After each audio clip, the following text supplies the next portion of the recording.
नमस्कार, मैं रिंकी वाजपेयी। आप देख रहे हैं TKA न्यूज। आइए बात करेंगे आज की कुछ प्रमुख खबरों की। बेनीगंज थाना क्षेत्र में नहीं रुक रहा लकड़ी का अवैध खनन। बेनीगंज हरदोई पर्यावरण संरक्षण के लिए शासन प्रशासन हर स्तर पर प्रयास कर रहा है।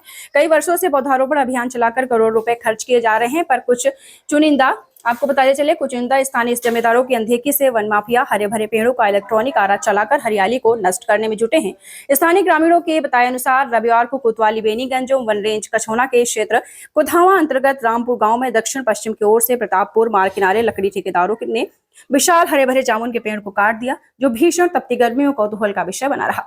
मौके पर पहुंचे गांव के लोग फलदार वृक्ष बताकर न काटने की बात कहते हुए बोले, हमारे बच्चे यहाँ जामुन खाकर गर्मियों में आराम करें और ऐसे गर्मी में जो पेड़ काटे जा रहे हैं वो गलत है। उपरोक्त मामले में संबंधी वन क्षेत्राधिकारी कछौना विनय कुमार सिंह से वार्ता की गई तो उन्होंने बताया है कि उपरोक्त जामुन के पेड़ को काटे जाने का कोई विभागीय आदेश व परमिशन नहीं थी।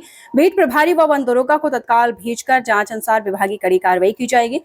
हरदोई से जिला क्राइम संवाददाता ललित तिवारी की रिपोर्ट। मैं जब भी मौका मिलता है मैं क्षेत्र में ज़्यादातर अपना समय व्यतीत करता हूं, ताकि इस तरीके की चीज़ें ना हो और आगे भी जारी रहेगा। लेकिन सर, ये आप कई बार कह चुके हैं, अब तक बराबर सूचनाएं मिलती रहती हैं कि पेड़ काटे गए, पेड़ काटे गए, कहीं न कहीं पर्यावरण के साथ में समझौता हो रहा है, ऐसा प्रतीत होता है। कैसे ये सही हो पाएगा? कहीं ना कहीं कोई एक सिंडिकेट टाइप का काम कर रहा है, एक गठजोड़ टाइप का, जिसके अंतर्गत मिले होते हैं जो मैं नाम नहीं लेना चाहूँगा किसी का, लेकिन है बहुत ही ऑर्गेनाइज तरीके से काम होता है।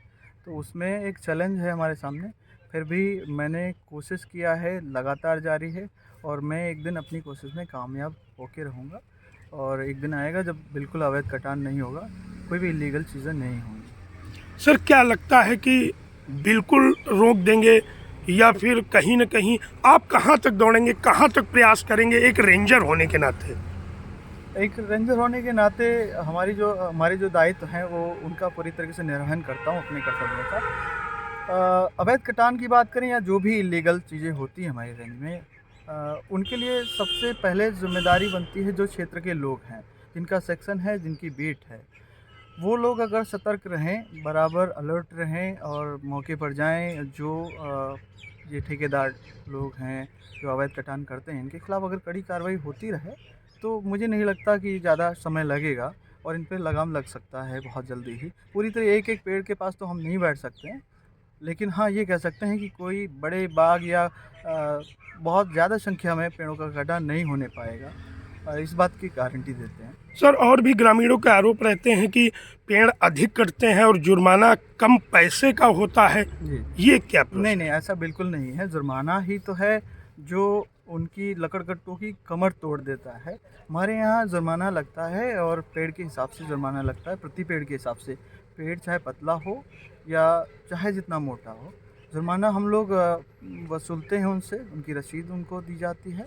और ख़ासकर जो अभिवहन गलत तरीके से अगर अवैध लकड़ी ले जाई जा रही है तो जो उसमें वाहन प्रयुक्त होता है उस पर जुर्माना लगता है। जैसे ट्रैक्टर ट्राली पे 1 लाख रुपए का जुर्माना है, तो 1 लाख रुपए से कम की रसीद नहीं कट सकती। इस तरीके से हम कोशिश करते हैं कि जुर्माना जब ज़्यादा पड़ेगा तो अवैध नहीं होगा कोई चीज़। पर्यावरण संरक्षण को लेकर क्या आप किसी नए तरीके से कार्य करेंगे सर? पर्यावरण संरक्षण के लिए हमें ज़रूरी है कि पेड़ लगाए जाएं। पहले तो पेड़ लगाए जाएं और पेड़ों को बचाना बहुत ज़रूरी है। पेड़ लगाने से ज़्यादा ज़रूरी पेड़ बचाना भी है। हम भले ही 10 पेड़ लगाएं लेकिन उनको बचाएं और वो सर्वाइव करें, तो सर्वाइवल पे ज़्यादा जोर है हमारा।